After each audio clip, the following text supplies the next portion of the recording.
అందరికీ నమస్కారం.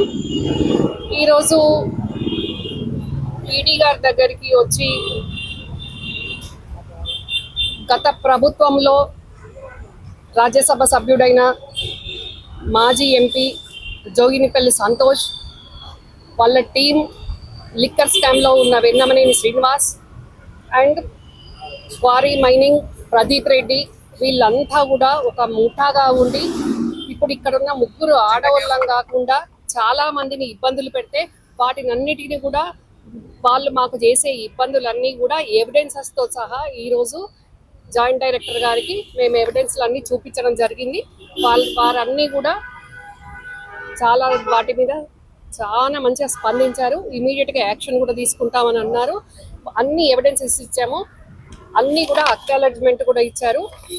మరి తెలంగాణ రాకముందే ఉద్యమ కాలం నుంచే 2013 నుంచే మరి 2013 నుంచే జోగినపల్లి సంతోష్, ప్రదీప్ రెడ్డి, ఈ లిక్కర్ స్కామ్లు ఉన్న శ్రీనివాసు వీళ్ళందరూ కలిసి మైనింగ్ క్వారీలు చేసుకుంటూ మరి పక్కకున్న నాలాంటి ల్యాండ్ ఓనర్స్ను ఇబ్బంది పెట్టుకుంటూ కుటుంబ సభ్యులను ఇబ్బంది పెట్టుకుంటూ అరాచకాలు సృష్టిస్తూ ఆ డబ్బులన్నింటినీ కూడా మళ్ళీ లిక్కర్ స్కాముల్లో పెట్టుకుంటూ మళ్ళీ వచ్చిన లాభాలతోటి కూడా ఇగో బుద్ధివేల్లో భూదందాలు కూడా చేశారు. వీళ్ళు 2013 నుంచి ఇప్పుడు లిక్కర్ స్కామ్ జరిగి ఇప్పుడు స్టిల్ వరకు కూడా ఇంకా వాళ్ళ అరాచకాలు ఇంకా నడుస్తూనే ఉన్నాయి. వాళ్ళు ఇంకా కూడా భయభ్రాంతులకు గురి చేస్తూనే ఉన్నారు. వాట్సాప్ల్లో అడ్డమైన ఇబ్బందికరంగా ఆడపిల్లలను చెప్పలేని ఇబ్బందికరమైన మెసేజ్లు పెట్టుకుంటూ బయట కూడా మౌత్ టు మౌత్ మరి ఫ్యామిలీలో కానీ బంధువుల్లో కానీ కమ్యూనిటీలో కానీ ఎక్కడ కూడా ఇబ్బందులకు గురి చేసుకుంటూ నేను కాంగ్రెస్ పార్టీలో ఉన్నా, నేను ఒక కాంగ్రెస్ పార్టీ లీడర్నైనా, మా ప్రభుత్వం ఉన్నా కూడా మమ్మల్ని టార్గెట్ చేసుకుంటూ చాలా ఇబ్బందులు చేసుకుంటూ ఇష్టారాజ్యంగా ఇంకా కూడా బీఆర్ఎస్ ప్రభుత్వమే ఉన్నట్టు, ఇంకా వాళ్ళు బీఆర్ఎస్ లీడర్లమే కానీ ప్రభుత్వం మాదే అన్నట్టు అడ్డగోలు అడ్డదిడ్డంగా మరి ఎక్కడికక్కడ కూడా ఒక కరీంనగర్ నుంచి ఎంఆర్ఓలను, పోలీస్ ఆఫీసర్లను ప్రతి ఒక్కరిని కూడా మేనేజ్ చేసుకుంటూ ఫేక్ ఆధార్లు సృష్టించుకుంటూ మరి ఫోర్జరీలు చేసుకుంటూ లీగల్ ఎయిడ్ సర్టిఫికెట్లో కూడా సోదరిని తీసేసి మరి లీగల్ ఎయిడ్ సర్టిఫికెట్ తీసుకుంటూ క్వారీలన్నీ కూడా ట్రాన్స్ఫర్ చేసుకొని మరి జోగినిపల్లి సంతోష్, ఈ లిక్కర్ స్కామ్లో ఉన్న శ్రీనివాసరావు అండదండలతోటి మరి గత మార్చిలో 2025లో కూడా ఆయన జైలు కూడా వెళ్ళడం జరిగింది. ఇది ప్రూవ్ అయ్యి జైలుకి వెళ్తే కూడా ఆ జైలుకు కూడా శ్రీనివాసరావు వెళ్ళి లిక్కర్ స్కామ్లో ఉన్న శ్రీనివాసరావు వెళ్ళి ప్రదీప్ రెడ్డిని సందర్శించడం జరిగింది. ఎన్నో రకాలుగా ఇబ్బంది పెట్టుకుంటూ మేము ఎక్కడికి వెళ్ళినా ఏ ఆఫీసర్ దగ్గరికి డాక్యుమెంట్స్ కావాలని వెళ్ళినా ఎక్కడికి వెళ్ళినా ఎక్కడికెక్కడే మేనేజ్ చేయడం, ఎక్కడికక్కడ శ్రీనివాసరావు ఫోన్ చేస్తాడు. ఏ ఆఫీస్కి వెళ్ళని, మాసప్ ట్యాంక్ పిఎస్కి వెళ్ళని, ఎక్కడికి వెళ్ళినా, కరీంనగర్కి వెళ్ళినా, సుల్తానాబాద్కి వెళ్ళినా, ఎక్కడికి వెళ్ళినా కానీ ఎక్కడ కూడా వీళ్ళకి న్యాయం జరగట్లేదు. ఎక్కడికి వెళ్ళినా మమ్మల్ని ఇబ్బంది పెట్టే విధంగా ఆఫీసర్లను ఇంకా కూడా బీఆర్ఎస్ ప్రభుత్వమే ఉన్నదన్నట్టు ఆఫీసర్లను మభ్యపెట్టుకుంటూ వీళ్ళు ఇష్టం ఉన్నట్టు ఈ రకంగా దందాలు చేస్తూ ఉన్నారు. మళ్ళీ కూడా తొందరలోనే 2-3 రోజుల్లో మేము అన్ని డీటెయిల్గా ప్రెస్ మీట్ పెట్టి మీ టోటల్ తెలంగాణ ప్రజలందరికీ కూడా మరి తెచ్చుకున్న తెలంగాణలో ఇది ఎందరి పాలైంది, తెలంగాణ ఎంతమంది లాభపడ్డారు, ఎన్ని వేల కోట్లు ఇప్పటికి కూడా స్కాములు వెళ్ళి చేస్తూ ఉన్నారు. మరి ఇట్లాంటి వాళ్లకు మరి మా ప్రభుత్వం, మా సీఎం రేవంత్ అన్న గారు కూడా నేను దయచేసి రిక్వెస్ట్ చేస్తున్నా, రేవంత్ అన్న మీకు చాలా దగ్గరగా తెలిసిన సుమిత్ర ఆంటీ కూడలే ఈ సుచరితారెడ్డి. ఏ సుమిత్ర ఆంటీనైతే మీరు గౌరవించే వాళ్ళు, అభిమానించే వాళ్ళు, ఆ సుమిత్ర ఆంటీ కూడలికే ఈరోజు అన్యాయం జరుగుతుంది. రేవంత్ అన్న మీరు అందరికి అన్నలాగా ఉంటారు అని మీరు మాట ఇచ్చిండ్రు. మరి మేము కూడా అదే రకంగా అనుకుంటున్నాం. మరి ఈరోజు అమెరికాలో ఉండి ఇక్కడికి వచ్చి తల్లిని రోడ్డు పాలు చేస్తే ఈరోజు ఎక్కడికి చెప్పుకోవాలో దిక్కు దివానా లేకుండా రోజు ప్రతి ఒక్క ఆఫీసుల చుట్టూ తిరుగుకుంటే ఎక్కడికి వెళ్ళినా న్యాయం జరగకుంటే సాటర్డే రోజు మేము సిబిఐకి వెళ్ళినాము, ఏసీబీకి వెళ్ళినాము. ఇప్పుడు ఈడీకి వచ్చి కంప్లైంట్ చేయడం జరిగింది. ఏసీబీకి వెళ్ళినా, సిబిఐకి వెళ్ళినా, ఇప్పుడు ఈడీకి వచ్చినా కూడా ప్రతి ఒక్కరు కూడా మాకు మంచిగా మా ప్రాబ్లమ్స్ ఏందని విన్నారు, అక్నాలెడ్జ్ ఇచ్చారు, ఇమీడియట్గా యాక్షన్ తీసుకుంటామంటున్నారు. ఇంకా కూడా ప్రజాస్వామ్యంలో విలువలు ఉన్నాయి అని తెలియడానికి ఆఫీసర్లు, చాలా పెద్ద ఆఫీసర్లు కూడా మాకు సపోర్టింగ్గా ఉన్నారు. మరి ఇలాంటి వాళ్ళు, మరి ఇలాంటి చెత్త మరి ఇంకా కూడా పార్టీలలో ఉన్నాము అనుకుంటూ ఈడీకి అబద్ధాలు చెప్పుకుంటూ ఈడీకి కూడా ఢిల్లీ ఈడీకి కూడా స్టేట్మెంట్లు ఇచ్చుకుంటూ మాకు ఎమ్మెల్సీ మాకు చంద్రశేఖరరావు గారు ప్యాటర్న్ అంకులు ఎమ్మెల్సీ కవిత మీ ఫ్యామిలీ మెంబర్స్ అంటే వీళ్ళని అడ్డం పెట్టుకొని ఇష్టం ఉన్నట్టు ఇష్టారాజ్యంగా చేసుకుంటూ వేల కోట్లు ఒక 1000 కోట్ల రూపాయలు పెట్టి వేల కోట్ల దందాలు చేసుకుంటూ బుద్వేల్లో 39 ఎకరాల భూదందా చేసిండ్రు వీళ్ళు. ఎక్కడి నుంచి వచ్చినాయండి? ఒక హోటల్లో సర్వర్లుగా చేసే వాళ్లకు వేల కోట్లు ఎట్లా వస్తాయండి? ఈడీకి వీళ్ళు ఇచ్చిన స్టేట్మెంట్లో 4 బెంజ్ కార్లు, మెర్సిడెస్ బెంజ్లు, జిఎల్ఎస్లు ఎక్కడి నుంచి వస్తాయండి? ఏం కష్టం చేస్తూ వచ్చినాయండి? వీళ్ళకి ఇన్ని ఫామ్ హౌస్లు ఎక్కడి నుంచి వచ్చినాయండి? ఎవరి కష్టము, తెలంగాణ ఎవరి పాలైంది? మరి వీళ్ళందరికీ కూడా ఉద్యమం మొదలుగాక ముందు 2001కి ముందు ఉన్న సంతోష్ రావు ఆస్తులేంది, శ్రీనివాసరావు ఆస్తులేంది, వీళ్ళన్ని ఆస్తులన్నీ ఇప్పుడు చెప్పాలి, శ్వేతపత్రం విడుదల చేయాలి. 2001 నుంచి 2014 వరకు, 2014 నుంచి 2023 వరకు మరి వాళ్ళ ఆస్తులు ఏంది, వాళ్ళు చేసిన కష్టార్జితం ఏంది, వాళ్ళ యాన్సిస్టర్ ప్రాపర్టీస్ ఏంది అనేది తెలంగాణ ప్రజలందరికీ కూడా తెలియాల్సిన అవసరం ఉంది. మరి వీళ్ళు ఈ రకంగా మరి అధికార పార్టీని అడ్డం పెట్టుకొని ఈరోజు సిబిఐ, ఈడీ లాంటి వ్యవస్థలకు కూడా తప్పుడు స్టేట్మెంట్స్ ఇచ్చుకుంటూ వాళ్ళను కూడా పక్కదారి పట్టించే విధంగా ఈరోజు వీళ్ళొక ముఠా, ఇదొక మాఫియా. ఈ మైనింగ్ అనేది ఒక మాఫియా. ఈ మైనింగ్ మాఫియాకు మొత్తం అండాదండ సంతోష్ అని మీరు ఎట్లా చెప్తున్నారని మీరు అనుకోవచ్చు. ఇగోండి చూడండి, పార్ట్నర్షిప్ చూడండి. ఈ పార్ట్నర్షిప్ డీడ్లో సంతోష్ రావు ఉన్నాడు, ప్రదీప్ రెడ్డి ఉన్నాడు, శ్రీనివాసరావు ఉన్నాడు. వాళ్ళ షేర్స్ కూడా ఉన్నాయి. నేను అవి కూడా చూపిస్తాను. ఎవరి షేర్ ఎంత అనేది కూడా దీంట్లో ఉంది. ఇది 2013 నుంచి నడుస్తున్నది, ఇప్పుడు నడిచేది కూడా కాదు. ఇదిగోండి వాళ్ళ షేర్స్ చూడండి. ఇదిగోండి Srinivasarao share 25%, Santosh Kumar share 25%, Pradeep Reddy share 25%, Suddhodan Reddy share 25%. Granite క్వారీలలో ప్రతి దగ్గర శాండ్లో, ల్యాండ్లో, మైనింగ్లో ఎక్కడ చూసినా వీళ్ళే, సర్వం వీళ్ళే. లిక్కర్ స్కామ్ను వదలరు వీళ్ళు, లిక్కర్ను వదలరు, వాటర్ను వదలరు, మనుషులను వదలరు, ఎవరిని వదలరు. వీళ్ళే తీసుకుంటూ పోతే చూపించడానికి మీడియాకు కూడా ఇబ్బంది ఉంటుంది. ఆ రకంగా వీళ్ళు చేసే వ్యవహారాలు. మరి వీళ్ళు ఈడీకి ఇచ్చే స్టేట్మెంట్లో కూడా మాకు పబ్బులు ఉన్నాయి, మేము పబ్బుల్లో నుండి దందాలు చేస్తాము అని సిగ్గు లేకుండా వీళ్ళు స్టేట్మెంట్లు ఇస్తారు. ఆ స్టేట్మెంట్లో ఏదో మేము ఓరల్గా చెప్పేది కాదు, వాళ్ళు ఈడీకి ఇచ్చిన స్టేట్మెంట్లని రికార్డ్ అయ్యి ఉంది. ఈ భారత ప్రభుత్వం స్టాంప్ కూడా ఉంది. చూడండి కవితకు వాళ్ళకి ఏం సంబంధము?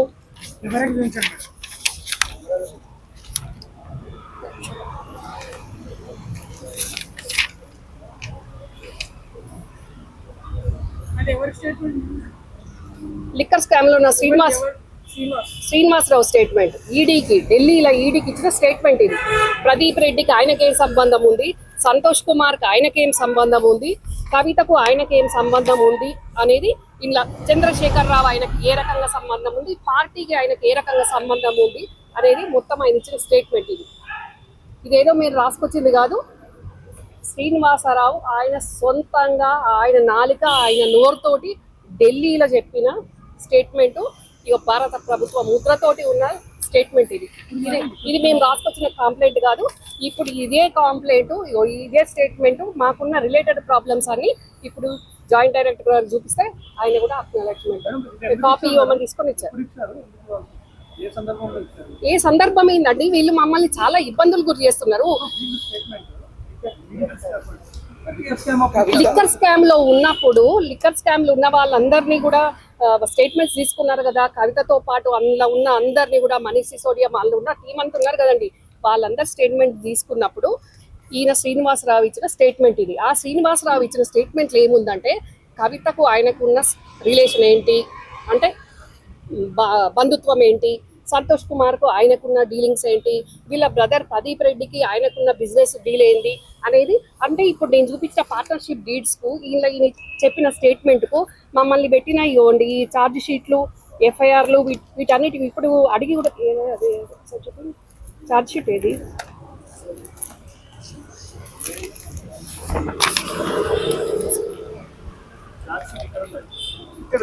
ఛార్జ్ షీట్ ఇవ్వండి వీళ్ళది 2013 క్వారీలది పార్ట్నర్షిప్ డీడు, ఇది 2016లో క్వారీ శాండ్ క్వారీల డీడు. ఇదిగోండి. మరి వీళ్ళు మంచి వాళ్ళు అయితే, సత్యహరిచంద్ర తమ్ముళ్ళు అయితే ఎందుకు వీళ్ళ మీద ఎఫ్ఐఆర్లు అయితే, ఛార్జ్ షీట్లు ఎందుకు అవుతాయి వీళ్ళ మీద? మరి ఈ ఛార్జ్ షీట్ కూడా ఇప్పుడు జాయింట్ డైరెక్టర్ గారు ఇది కాపీ కావాలని తీసుకొని నాకు అక్నాలెడ్జ్మెంట్ ఇచ్చారు. దీంట్లో ఏం లేకుండానే ఇస్తారా? ఏం లేకుండానే ఆయన అడిగి తీసుకున్నారా కాపీ కావాలని? ఇంకొకటి ఇది వీళ్ళు ఇచ్చింది, ఈ 3 ఉన్నాయి, ఇంకొకటి చూపిస్తారు. మరి అఫిడవిట్ లో చూపించిన సంతోష్ కుమార్ రాజ్యసభ ముందు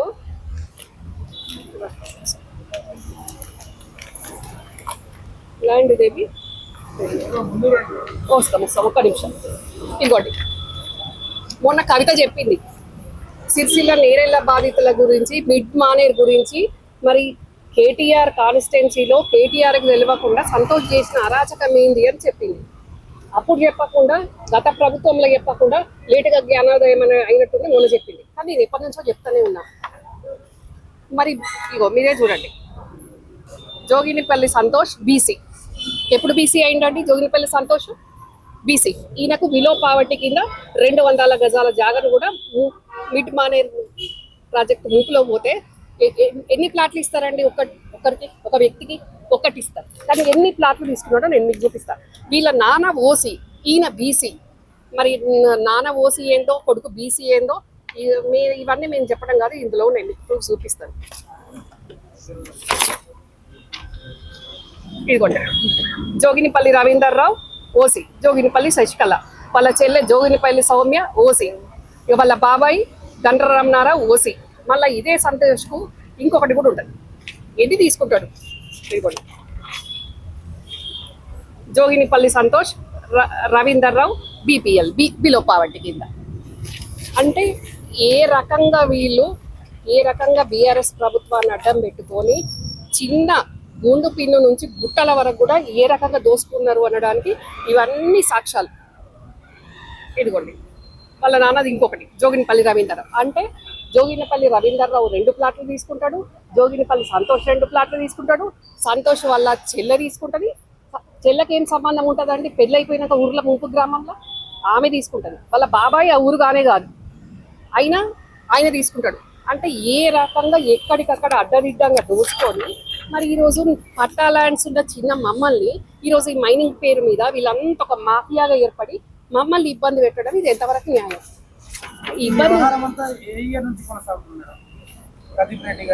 ప్రదీప్ ఇదంతా కరీంనగర్ మైనింగ్ అంటే కరీంనగర్, మెయిన్గా కరీంనగర్ ఎల్లగందల నుంచి జరుగుతుంది ఇదంతా కూడా.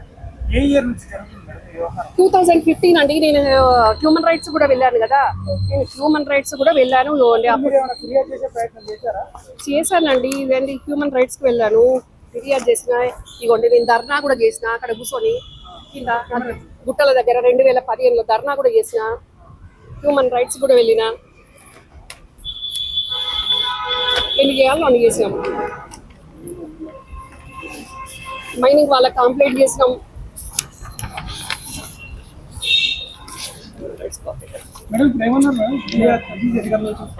ఇమీడియట్ గా యాక్షన్ తీసుకుంటామన్నారు కాబట్టి జాయింట్ డైరెక్టర్ గారు ఇమీడియట్ గా మాకు కాపీస్ అడిగి మేము ఒక కంప్లైంట్ ఇస్తే ఆయన ఇప్పుడు నేను ఏవైతే స్టాంప్స్ మీకు చూపించానో ఆ 3 మీద కూడా ఆయన నాకు ఆ కాపీస్ ఇవ్వండి అని తీసుకొని మాకు అక్నాలెడ్జ్ కూడా ఆయన ఇచ్చారు.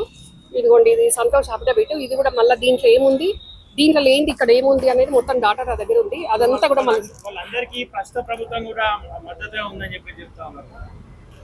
ప్రస్తుత ప్రభుత్వం మద్దతుగా లేదు.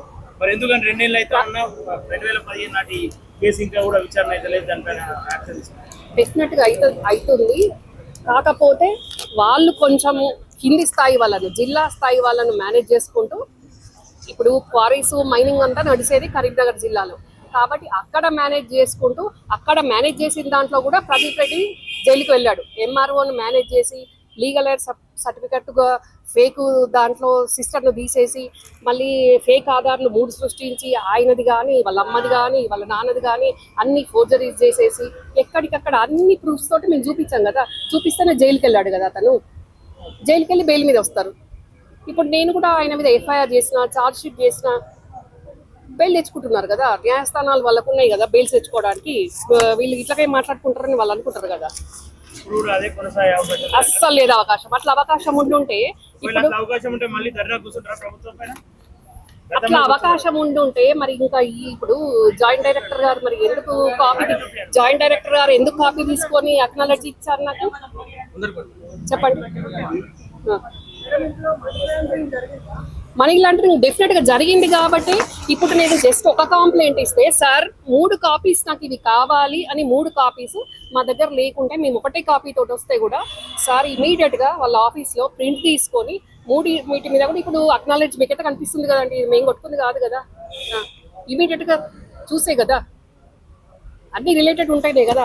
వీళ్ళ పక్క వెనక ముందు ఎవరున్నారు ఏంటి అనేది అర్థమైపోయింది కదా జాయింట్ డైరెక్టర్ గారికి. అర్థమైపోయి ఇప్పుడు ఇమీడియట్ గా ఈ ఛార్జ్ షీట్ల మీద ఈ ఎఫ్ఐఆర్ల మీద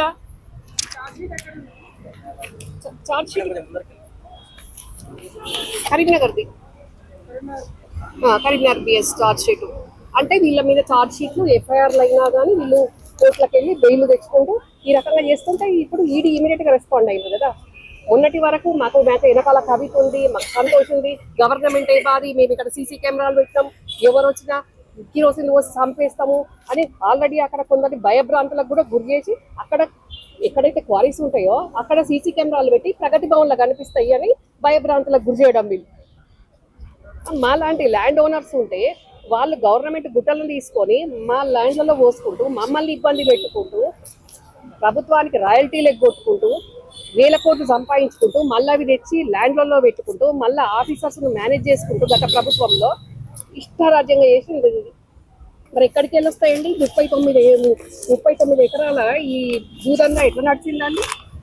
బుద్వేల్ భూదందా ఇది చూడండి, ఇలా శ్రీనివాసరావు పేరు ఉంది కదా, చూడండి మీరు, ఇదిగోండి బి శ్రీనివాసరావు అని ఉంది కదా, 39 ఎకరాల ల్యాండ్. ఇది ఒకటి కాదు రెండు కాదు, ఇది ఎన్ని వేల కోట్లది. 2015లో ఇది ABN లో ప్లే కూడా అయింది దీని మీద మ్యాటరు. ఇమీడియట్ గా ఎంక్వైరీ స్టార్ట్ చేస్తామన్నారు. డెఫినెట్ గా మేము వెనక్కి పోయేది లేదు.